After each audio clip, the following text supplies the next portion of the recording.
낙태죄 폐지 여부를 놓고 어제 헌재 공개 변론에서 치열한 공방이 벌어졌다는 소식 전해드렸는데요.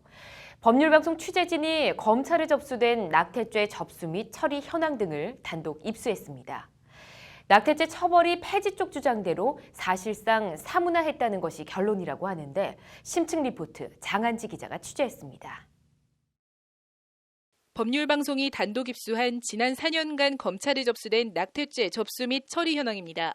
먼저 사건 접수 현황을 보면 2014년 112건, 2015년 104건, 2016년 79건, 2017년 62건으로 지속적으로 줄고 있습니다. 검찰이 접수받은 사건을 처리한 현황을 들여다봤습니다. 일단 지난 4년간 낙태죄로 구속된 사람은 지난 2015년 단 1명에 불과합니다. 2015년의 경우 전체 처리 사건 가운데 정식 기소는 불구속 15건 등 16건, 벌금형 약식 기소가 5건, 반면에 불기소는 81건으로 기소 건수의 4배 가까이 됩니다. 지난해도 사정은 비슷해 불구속 기소 8건, 약식 기소 5건, 불기소가 32건으로 낙태죄 접수를 받고도 기소도 하지 않은 사례가 압도적으로 더 많습니다.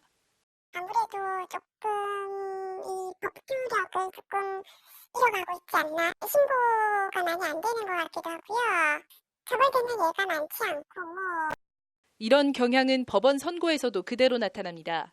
낙태죄에 대한 법원 선고 유예 건수는 2015년 4건, 2016년 9건, 2017년 10건으로 해마다 늘고 있습니다. 그나마 검찰이 기소한 사건에 대해 아예 선고를 하지 않고 유예한 겁니다. 또 집행유예 건수의 경우도 2015년 3명, 2016년 8명, 2017년 13명으로 해마다 늘고 있습니다. 종합하면 검찰에 접수되는 낙태죄 사건 자체가 줄고 있고 접수된 사건도 기소보다는 불기소 사례가 압도적으로 많고 기소가 돼도 법원에서 대부분 풀어주고 있다는 얘기입니다. 낙태죄 폐지를 주장하는 쪽에서 낙태죄가 사실상 사문화돼 낙태 예방에 아무런 효과가 없다는 주장이 나오는 이유입니다. 때문에 계속 우리가 법과 현실에서의 괴리감이 있다고 얘기하고 형법상에서는 이거를 범죄의 규정을 하고 있지만은 사문화된 것이 아닌가. 실제 최근 5년 동안 낙태 관련해서 대법원에서 최종 실형이 선고된 것은 단 한 건뿐인 것으로 파악됐습니다.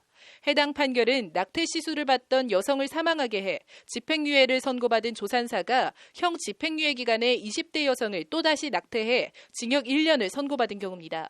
이런 음성적인 낙태를 근절하기 위해서라도 낙태죄를 폐지해야 한다는 겁니다. 실제로 세계적인 통계를 봤을 때 낙태를 이제 사실상 다 허용한 국가들에서 낙태율이 훨씬 더 낮거든요. 낙태를 금지하고 아주 제한적인 조건을 두는 나라들일수록 숨어서 이제 낙태를 해야 되고 영아 유기율 같은 것도 높고. 일단 보건복지부가 발표한 2010년 기준 낙태 건수는 16만 8천 건 정도입니다. 하지만 연세대 원주의대가 2007년 10월부터 2016년 10월까지 9년간 네이버 낙태 검색 빅데이터를 활용해 분석한 결과 연간 최대 50만 건 정도의 낙태 시술이 이뤄지고 있다는 추정치가 나왔습니다. 낙태가 불법이다 보니 정확한 통계 수치 산정조차 제대로 이뤄지지 않고 있는 겁니다. 법무부는 성관계 여성에 대해 성관계 당시 당연히 임신이 될 수도 있다는 미필적 인식이 있었던 것으로 봐야 한다고 어제 헌법재판소 공개 변론에서 주장했습니다. 여성의 선택에 따른 결과이니만큼 태아의 생명권을 최우선으로 존중해야 한다는 취지입니다. 낙태죄 처벌이 사실상 사문화한 가운데 헌법재판소가 낙태죄 위헌 소원에 대해 어떤 결정을 내릴지 주목됩니다. 법률방송 장한지입니다.